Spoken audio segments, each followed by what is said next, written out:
Great. Well, thank you so much for coming today. It's a real honor to be here at the Polish National Defense University. For those of you who don't know me, which I think is about 99.9% of you, my name is Frank A. I am Deputy Assistant Secretary of State for Space and Defense Policy. So what does that actually mean? What that actually means is that I am the senior official at the Department of Defense on a day-to-day basis who's responsible for missile defense policy, national security, space, chemical and biological weapons, and a number of issues. Just a little bit of background on myself. I'm originally from Boston, Massachusetts area. Went to school at American University in Washington, D.C. Had my graduate degree from the University of London at King's College in War Studies. And then I've held a variety of positions, both on Capitol Hill, working on the House Armed Services Committee, the House Permanent Select Committee on Intelligence, in the Office of the Secretary of Defense, as well as working for Senator John Kerry, now Secretary of State John Kerry, when he was a member of the Senate. So, again, thank you, General, for the kind introduction. And, again, it's a real pleasure to be here today. In my current role, it was my responsibility and privilege to negotiate the details of the ballistic missile defense agreements with Poland, Romania, Turkey that will enable the United States to implement the European phased adaptive approach to missile defense, or also known as the EPAA. I'll try not to kill you with acronyms today. The U.S. Contribution to the NATO missile defense system. Poland is a strong and valued ally and friend of the United States. Our bilateral defense ties run deep and are growing. Our new aviation detachment and Poland's agreement to host an EPAA missile defense site are two recent examples of this partnership. Since 2009, the United States has focused on carrying out the vision articulated by President Obama when he announced that the EPAA would, quote, provide stronger, smarter, swifter defenses of American forces in America's allies while relying on capabilities that are proven and cost-effective. As you know, we have made great progress in implementing the President's vision for missile defense in Europe. EPAA Phase 1 gained its first operational elements in 2011 with the start of a sustained deployment of an Aegis BMD ballistic missile defense capable ship in the Mediterranean and the deployment of an ANTP-2 radar in Turkey. I was the lead negotiator for the radar in Turkey. Furthermore, last year, you are aware at the Chicago summit, NATO declared an interim capability established. So NATO now has a capability to deploy and command and control limited missile defense capabilities. Demonstrating their support for both NATO and the EPAA, Spain agreed in 2011 to host 4 U.S. Aegis-capable ships at the existing naval facility at Rota. These ships will arrive in the 2014-2015 timeframe in time for EPAA Phase 2. For Phase 2 of the EPAA, we have an agreement with Romania that was ratified in December of 2011 to host a U.S. land-based SM-3 interceptor site beginning in the 2015 timeframe. Like Phase 1, this capability will help protect Europe and U.S. deployed forces from medium and short-range missiles emanating from the Middle East, specifically Iran. This site, combined with BMD-capable ships in the Mediterranean, will enhance coverage of NATO from short and medium-range missiles launched from the Middle East. And finally, there is Phase 3, which is centered on the first of the 3 host nations to ratify their hosting agreement, Poland. The Ballistic Missile Defense Agreement between the United States and Poland entered into force in September of 2011. This agreement places a land-based interceptor site similar to Phase 2 in northern Poland and includes the SM-3 Block 2A interceptor. This is an interceptor that we are currently developing with Japan. The EPAA Phase 3 site is on schedule and on budget for deployment in 2018. The interceptor here in Poland will be a key to the EPAA. Not only will it protect Poland itself, but when combined with the rest of the EPA assets, Phase 3 will enable us to protect all of NATO Europe against threats from the Middle East. Now, I know there's been a lot of issues associated with Phase 4 in the press over the past several weeks. As most of you know, on March 15th of this year, Secretary of Defense Hagel announced changes to the U.S. missile defense policy to strengthen U.S. homeland missile defense due to the growing ballistic missile threat from Iran in North Korea. One of these changes is that the SM-3 Block II missile interceptor program, which was designed to intercept long-range ballistic missiles, a core element of Phase 4, is being restructured into a technology development program. With the SM-3-2B interceptor, Phase 4 would have provided an intercept capability against ICBMs, intercontinental ballistic missiles launched at the U.S. homeland from the Middle East. But the SM-3-2B program also experienced significant delays, in part due to the U.S. Congress underfunding the interceptor. So, as you know, the SM-3-2B interceptor will no longer be developed or procured. The United States will instead strengthen its homeland defense capabilities by procuring additional long-range missile defense interceptors, or GBIs, for deployment at our existing missile defense site in Fort Greely, Alaska. As Secretary Hagel announced, we will increase the number of deployed long-range interceptors in Alaska from the current 30 to 44, providing a nearly 50% capability in our defense against long-range threats. The other steps, two steps that Secretary Hagel announced is that, quote, we will deploy, with the support of the Japanese government, an additional radar in Japan. This will provide an improved warning capability and tracking of missiles launched from North Korea heading to the United States and or Japan. Secondly, we are conducting studies for a potential additional GBI site in the United States.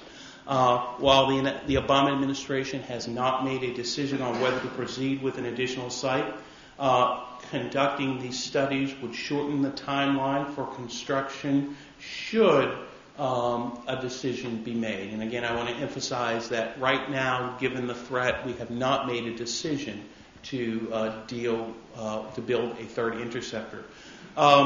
Thirdly, we are, as I mentioned a little bit earlier, we are transitioning the SM-3-2B program, the former long-range program, into a technology development program. And what we're going to do with that is we are going to develop a new common kill vehicle program to improve the capabilities of the existing interceptors.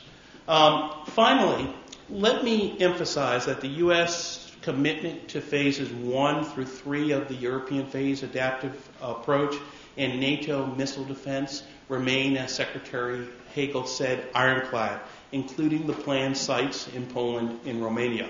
Like the administration, the U.S. Congress has supported and continues to support full funding for phases 1 through 3 of the European phase adaptive approach.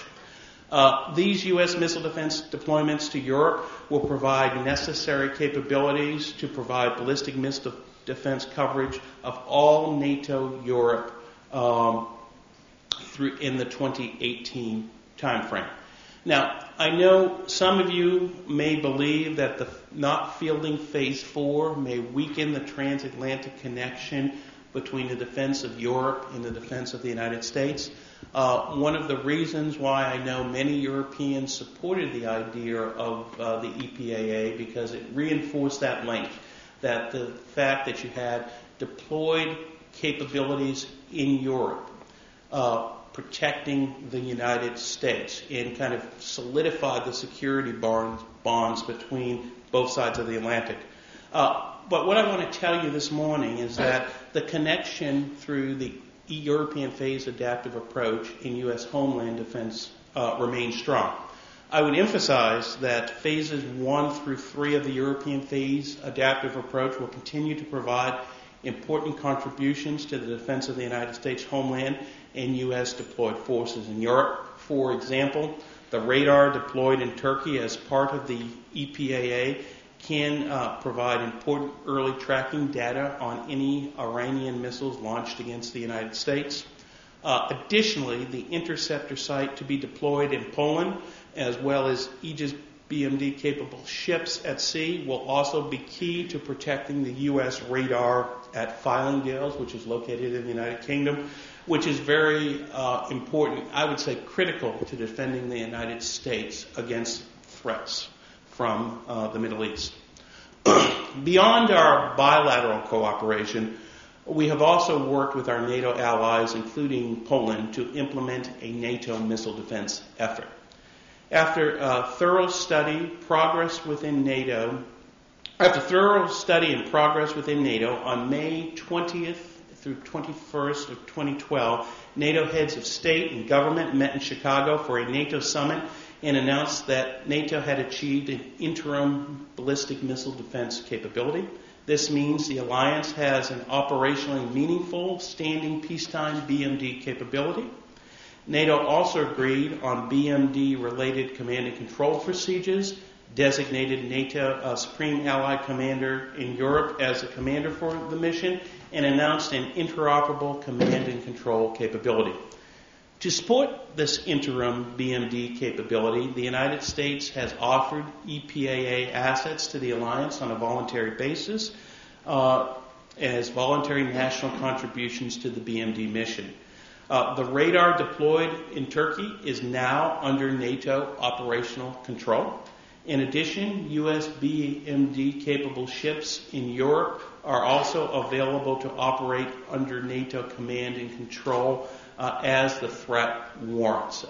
One of the key reasons we have not transferred those ships to NATO operational command and control at this point has to do with the fact that these ships are multi-mission ships, so they do other missions besides missile defense. However, should the threat warrant it, we can transfer those ships to NATO to conduct the missile defense mission. I think these decisions have created a framework for allies to contribute and optimize their BMD assets for our collective self-defense, and the United States welcomes and encourages such contributions from allies.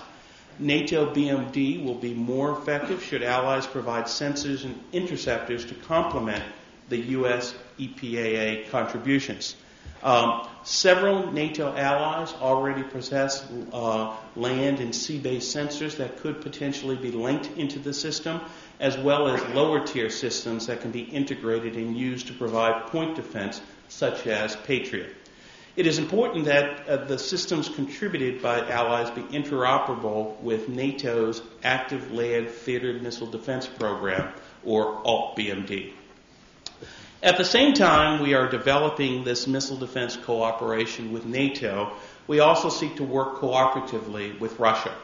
We remain convinced that missile defense between the United States and Russia, and between NATO and Russia, is in the national security interest of all countries involved. For that reason, missile defense cooperation remains a presidential priority for this administration, as it was for the Bush administration, the Clinton administration, and the Herbert Walker Bush administration. So this is something that has spanned numerous administrations in the United States, both Democrat and Republican. At the Chicago summit, NATO allies made very clear in their statement of intent regarding strategic stability and Russia. NATO declared in the Chicago summit declaration, and I quote, "The NATO missile defense in Europe will not undermine strategic stability. NATO missile defense is not directed against Russia and will not undermine Russia's strategic deterrence capabilities." End quote. Through transparency and cooperation with the United States and NATO, Russia would see firsthand that this system is designed for ballistic missile threats from outside the Euro-Atlantic area, and that NATO missile defense systems can neither negate nor undermine Russia's strategic deterrent capabilities. While we seek to develop ways to cooperate with Russia on missile defense, it is important to remember that in keeping with its collective security obligations, NATO alone bears responsibility for defending the alliance from ballistic missile threats. This is why the United States and NATO cannot and will not agree to Russia's proposal for sectoral or joint missile defense architectures. Just as Russia must ensure the defense of Russian territory, NATO must ensure the defense of NATO territory. NATO cannot and will not outsource its Article 5 commitments. As ballistic missile threats continue to evolve, we cannot place limits or constraints on our ability to defend ourselves, our allies, and our partners. And we have made very clear to the Russians, despite their desire for us to provide legally binding guarantees that our missile defenses will not be a threat to Russia, we have said very clearly that legally binding limitations or politically binding limitations are not on the table. Let me just kind of conclude by talking a little bit about BMD cooperation between the United States and the Republic of Poland in general. We also, in addition to missile defense, and let me talk a little bit about the broader U.S.-Poland cooperative approach. In addition to missile defense, we also have an enduring aviation detachment deployed in Last, which supports the joint training of U.S. and Polish air forces. And I also have to mention that our vibrant and long-standing cooperation with Poland on other efforts to combat the threat of WMD and their missile delivery examples. For example, former President Bush chose Warsaw as the site of his May 2003 public call to create a common effort to stop WMD and missile-related shipments to and from states of proliferation concern. Poland and the United States then worked closely to heed the call established by the Proliferation Security Initiative. Over the following decade, 100 other nations from every part of the world joined our two countries in PSI to improve our common efforts to take action against WMD shipments. Next month, Acting Undersecretary of State Gaudemuller will have the great pleasure of leading the U.S. delegation to the PSI 10th anniversary meeting in Warsaw, not only to mark the occasion, but to continue efforts to meet the call that President Obama made in the 2009 Prague speech to ensure that PSI is a durable international effort. I commend my Polish colleagues for their leadership within NATO and domestically on defense modernization, which will lead to a new and valuable skill sets for NATO. As everyone knows, Poland is a leading example where many NATO countries are reducing their defense modernization. Poland is focusing on it. And the it that I follow most closely is Poland's efforts to upgrade its integrated air and missile defense system. This has been a topic of considerable discussion with my Polish counterparts. I expect it will be a topic of continued discussion. It is clear to me that the government of Poland intends to embark upon a substantial effort that will provide for greater national expertise, which can contribute to NATO air and missile defense capabilities. And Poland is not only working on defense modernization. It is also a participant in the U.S. Strategic Command's Nimble Titan multinational missile defense wargame. Polish military, Ministry of Foreign Affairs, Ministry of Defense officials are working closely with over 20 countries in NATO to collaboratively think about how regional and global coalitions might be able to innovate with equipment, tactics, techniques, and procedures to provide the best and most agile missile defense. In a world where the threats and the technology to defend are constantly evolving, it is our responsibility to think through the problem and to reach the best and most efficient solutions. Let me conclude by saying we in the United States are proud of how much we have already achieved by working with our allies and partners to counter the threat from ballistic missiles. But admittedly, there is still much to do. and we are looking forward to achieving higher levels of BMD cooperation, and we are looking to continuing to work to expand our strategic cooperation with Poland. Thank you very much. I'm very pleased here today. I hope I wasn't too technical, but more importantly, I'd be happy to answer any questions that you have, whether it be on missile defense or some more overarching strategic issues. So thank you very much, and I'm open to your questions. I've got an hour or so I'm sure you guys will give me some very good and difficult questions. Thank you very much.